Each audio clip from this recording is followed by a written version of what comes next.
Hi, I'm Vicki Anderson from Machine Quilting Unlimited, and we're here at Houston with Kimmy Brunner. Kimmy writes our Ask Kimmy Expert column. And Kimmy, could you tell us a bit why people are so afraid to use templates? People are so nervous about templates, and I understand why, because when you're a beginner, it's kind of scary. You might be afraid that you're going to hop that template, knock your machine out of time, break your machine, and yet I'm here to tell you that there is no other tool that will work better and faster at making you look good at what you do before you feel like you're good at what you do. You just need to be safe, you need to be slow, and you need to know how to use your templates. Today I'm going to show you how to combine templates with simple chalked markings to create precise designs that mimic the look of computerized designs without you having to spend the money to buy a computerized system. Great. Let's watch Kimmy do some work here. All right. As you can see, I've chalked out a design and I've chalked 16 straight lines. I've done that using this 8-line stencil from Pam Clark. I've laid it down, chalked it once, turned it, and chalked it again. Is it important to know not to just beat that chalk in? Yep, you don't want to beat it in, you just gently wipe it across the stencil. It transfers the chalk to the fabric. It gives you nice straight lines without having to whip out a rotary ruler and chalk in designs. Great. Couldn't be simpler. Next, you're going to need 2 templates for this design, a circle and either a melon shape or an arc shape.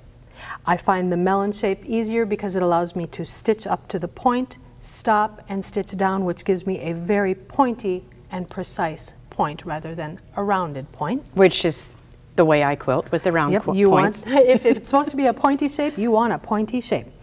And what I've done is I've chalked those 16 lines. I've stitched on the inside of this circle template. This has a slit in it that you just gently pry open. You slip it around your hopping foot and you can stitch on the inside of your template. I'm going to stitch a circle, then I'm going to grab my melon-shaped template. That's got that same slit, and to keep my templates from shifting as I stitch around them, I'm going to put these little sandpaper dots with an adhesive backing. I'm just going to stick a couple of those on that template, and it's not going to shift anywhere while I'm stitching. That's really clever. Easy peasy pie. Once again, just gently bend the template, slip it around the hopping foot, and now I can stitch on the inside, get that nice precise point. What I'm going to do is line up my template so that the crosshairs are resting on the chalked line and these crosshairs are resting on my circle that I stitched. That's going to enable me to stitch precisely shaped and sized points so they're all exactly the same when I'm done. And I'm going to start here where I left off. I've stitched a few of the shapes ahead of time.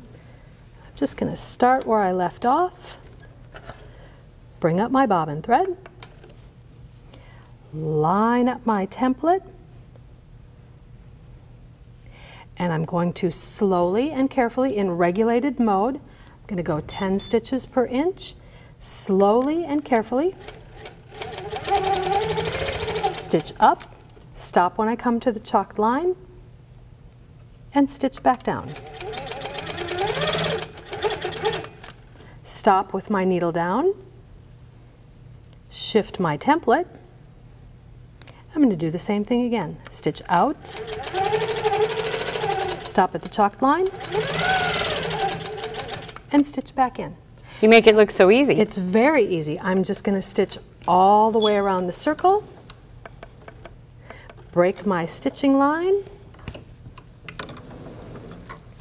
I'm going to stitch 8 points, and then I'm going to come back in and stitch a second set of 8 points that overlap my first set of points. So now I've got 16 points, all of which overlapped. Instead of stitching that whole thing out for you, let me show you a completed design. It's right over here. You can see I've got 16 points around that central circle.